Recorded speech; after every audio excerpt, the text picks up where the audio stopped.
Okay, perhatikan gasket ni. Kalau kita tengok di sini ada karat daripada air radiator. Karat ni apabila terbentuk di gasket ataupun dalam enjin tidak akan tanggal selagi kita tidak tukar gasket baru dan selagi kita tidak bersihkan blok enjin tu. Dan karat ni lama kelamaan akan melemahkan struktur gasket ni. Ni gasket karbon ni. Kalau gasket besi lagi cepat dia makan sebab gasket besi tu akan putus disebabkan karat. Ring silinder ni pun akan putus disebabkan karat. Okey.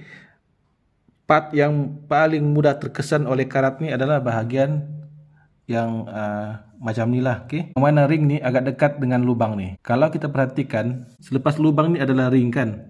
Bermakna karat tu akan mudah menjalar ke ring ni.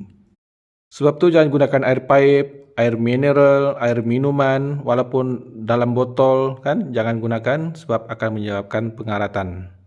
Okay, seelok-eloknya paling bagus gunakan air distilled water, okay, ataupun air suling.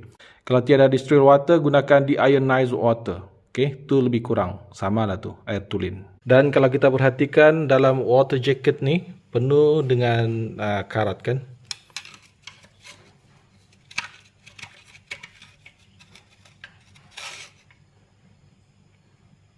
Karat. Ini dia sebagian karat yang ada dalam water jacket ni. Sebab tu penting untuk kita pilih radiator coolant yang betul-betul berkualiti lah.